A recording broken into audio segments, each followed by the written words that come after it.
অনেক শুভাকাঙ্ক্ষী কিন্তু এইটা নিয়ে আমাকে প্রশ্ন করেছেন।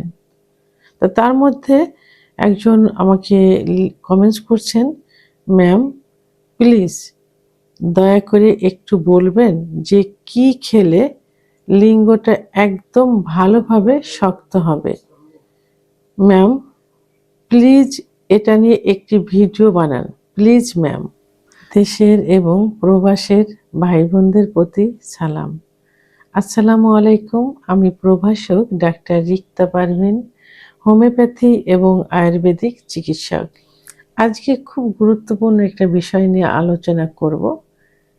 যে কমেন্টসটা কিছুদিন হলো খুব বেশি আসছে, খুবই বেশি, শুধু ফোনের মাধ্যমে না, অনেকে সরাসরি চেম্বারে এসেও বলে, অর্থাৎ বিষয়টি নিয়ে বারবার আমাকে রিকোয়েস্ট করছেন একটা ভিডিও তৈরি করার জন্য। এটা শুধু একজন শুভাকাঙ্ক্ষী করেননি, অনেক কমেন্টস, অনেক চিকিৎসার জন্য ফোন এবং সরাসরি চেম্বারে এসেও তাদের মুখে তাদের ভাষা একটাই, কিভাবে লিঙ্গ শক্ত করব। বিষয়টা এমন মনে হয় যে লিঙ্গটা ইচ্ছা করে হয়তো নরম হয়ে গেছে, অথবা কেউ নরম করে দিছে, যে সেটা এখন শক্ত করে দিতে হবে। আসলে বিষয়টা অনেকেরই জানা থাকে না, অনেকেরই। তো এই জন্য হয়তো এইভাবে কমেন্টসটা করে। তো আমি ভাবলাম যে এটা এমনভাবে তাদেরকে বুঝিয়ে দেওয়া হবে, অন্তত যারা ভিডিওটা দেখবেন তারা বুঝতে পারবেন যে লিঙ্গ এমনিতেই নরম হয় না। নরম হওয়ার পিছনে বিভিন্ন কারণ রয়েছে। যেমন লিঙ্গ, বিশেষ লিঙ্গ যেটা নিয়ে কথা, সেটা হলো যে লিঙ্গটার ভিতরে কিন্তু কোনো হাড় নেই বা কোনো বোন নেই, আছে শুধু মাংস এবং রক্তনালী। এই রক্তনালীর ভিতর দিয়ে যত রক্ত চলাচল করবে বা যত রক্ত সঞ্চালিত হবে, তত লিঙ্গ বড় হবে, মোটা হবে এবং শক্ত হবে। তো এই শিরার ভিতর দিয়ে যখনই রক্ত সঞ্চালনে বাধাগ্রস্ত হবে বা কম হবে, তখনই লিঙ্গ নরম হয়ে যায়। এটাকে কি বলে? ইংরেজিতে ইরেকটাল ডিসফাংশন, বাংলায় উত্থানজনিত সমস্যা, এবং সবার মুখে শক্ত না হওয়া ইত্যাদিভাবে প্রকাশ পায়।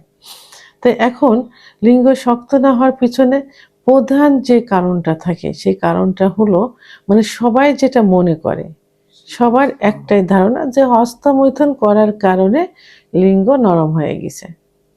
এটা আসলে যুক্তিসঙ্গত, কারণ হস্তমৈথুন করার কারণে, এবং এই হস্তমৈথুনটা যখন দীর্ঘদিন করা হয় এবং যখন নেশায় পরিণত হয়ে যায়, তখন লিঙ্গের মধ্যে যে শিরাগুলো থাকে, এই শিরাগুলো প্রসারিত থাকে না, আস্তে আস্তে সংকুচিত হয়ে যায় বা চিকন হয়ে যায়।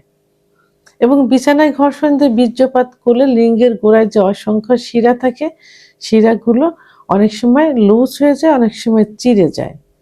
আবার সমকামিতা করলে, অতিরিক্ত স্বপ্নদোষ হলে, অতিরিক্ত যৌন মিলন হলে এই শিরাগুলো সংকুচিত হয়ে যায়। তখন রক্ত চলাচলে বাধাগ্রস্ত হয়, যে কারণে লিঙ্গ শক্ত থাকে না, অর্থাৎ নরম হয়ে যায়, অর্থাৎ উত্থানজনিত সমস্যায় পরিণত হয়।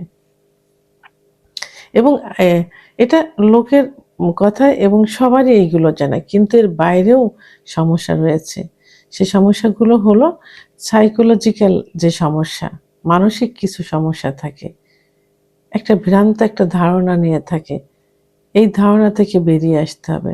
এই সাইকোলজিক্যাল প্রবলেমের কারণেও কিন্তু উত্থানজনিত সমস্যা হয়। এবং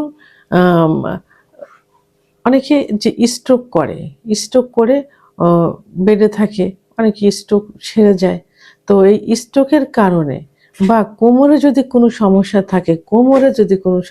থাকে, তাহলেও কিন্তু লিঙ্গ শক্ত হয় না বা উত্থানজনিত সমস্যায় পরিণত হয়, অর্থাৎ ইরেকটাল ডিসফাংশন। তা আমি বারবার শক্ত না হওয়া বলছি এই কারণেই যে সবার মুখের ভাষা একটাই, সে শক্ত কেন হয় না। আবার অনেকের সময় দেখা যায় যে নিউরোলজিক্যাল কিছু প্রবলেম থাকে, সেই কারণেও কিন্তু উত্থানজনিত সমস্যা হয়ে যায়। আবার আন্ডারস্ট্যান্ডিং এর অভাব থাকে, অর্থাৎ স্বামী স্ত্রী পার্টনারের মাঝে অনেক সময় ভালোবাসার সম্পর্কটা খুব কমে যায়, আন্ডারস্ট্যান্ডিং সঠিকভাবে হয় না। ভালোবাসার বহিঃপ্রকাশ কিন্তু